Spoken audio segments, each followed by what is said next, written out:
নমস্কার বন্ধুরা, আমার চ্যানেল সুমিতার পাকশালা অ্যান্ড দিনলিপিতে আপনাদের স্বাগত জানাই। আজ আমি তৈরি করছি সাদা তিলের নাড়ু বা তিল গুড়ের নাড়ু।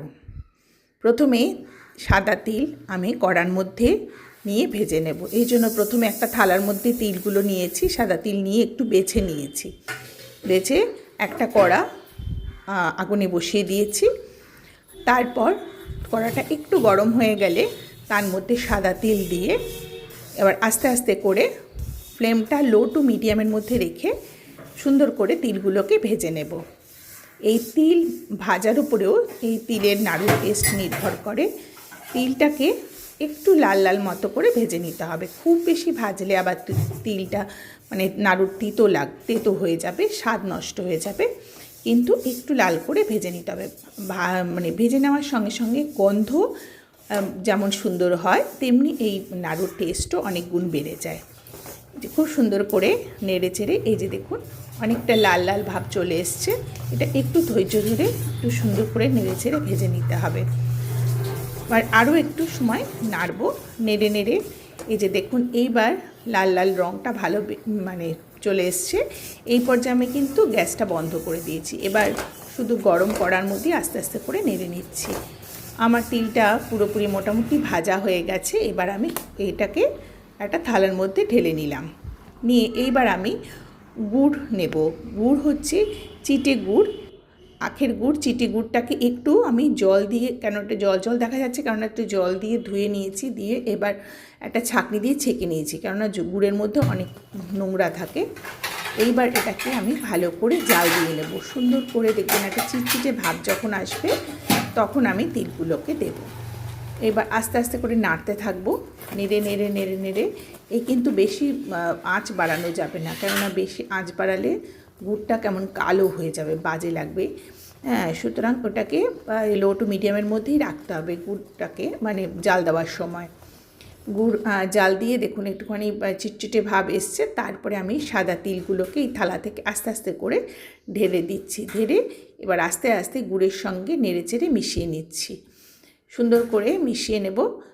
এই নাড়তে থাকবো, নেড়ে নেড়ে নেড়ে নেড়ে খুব সুন্দরভাবে সব কিছু মিশিয়ে নেব। এইভাবে আমরা তিলের চিটও বানাতে পারি। ঠিক এই একই প্রসেস, তিলের চিট বা তিলের নাড়ু একই প্রসেসে বানানো হয়। এবার যেই পাত্রর মধ্যে আমরা তৈরি করে রাখবো সেই পাত্রটাকে একটুখানি তেল বা ঘি মাখিয়ে নিতে হবে। সাদা তেল বা ঘি মাখিয়ে নিলে আরও সুন্দর হয়, গন্ধটাও ভালো আসবে।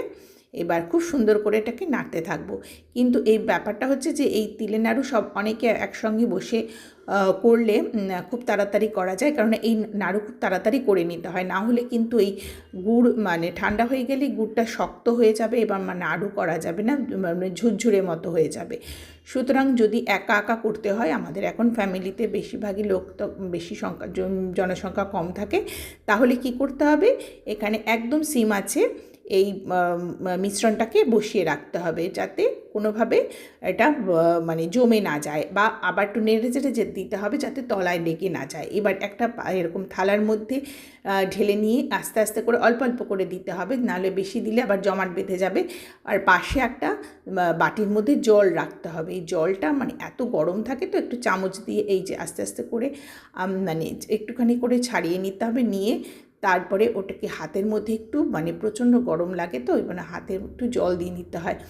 জলের বাটি রেখে সবসময় ঠান্ডা জলটাকে হাতে দিয়ে একেবারে ঠান্ডা না, নর্মাল টেম্পারেচারে যে জলটা থাকবে সেই জলটা দিয়ে আস্তে আস্তে করে হাতটাকে একটু ভিজিয়ে ভিজিয়ে নিয়ে তারপরে এই যে গরম গরম নিয়ে সুন্দর করে এইভাবে হাতে নাড়লে তৈরি হয়ে যায় তিলের নাড়ু।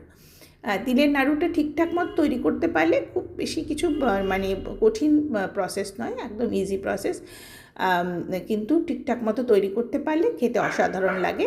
এই যে দেখুন আমার তিলের নাড়ুগুলো সুন্দর করে তৈরি করে নিয়েছি, কিন্তু কন্টিনিউয়াসলি বসিয়ে রেখেছিলাম আমি ওই আঁচের মধ্যে। আর এখানে 400 গ্রাম নিয়েছিলাম তিল, আর ওরকম 400 গ্রাম আপনার 400 গুড় নিয়েছিলাম। নিয়ে এই তিলের নাড়ু আজকে আমি তৈরি করে নিলাম। আমার রেসিপিটা যদি ভালো লাগে তাহলে আপনারা লাইক দেবেন, শেয়ার করবেন, কমেন্ট করবেন, আর আমার চ্যানেলটিকে সাবস্ক্রাইব করে দেবেন, আর পাশে থাকা বেল আইকনটা প্রেস করে দেবেন। এতক্ষণ আমার সঙ্গে থাকবার জন্য আপনাদের অসংখ্য অসংখ্য ধন্যবাদ।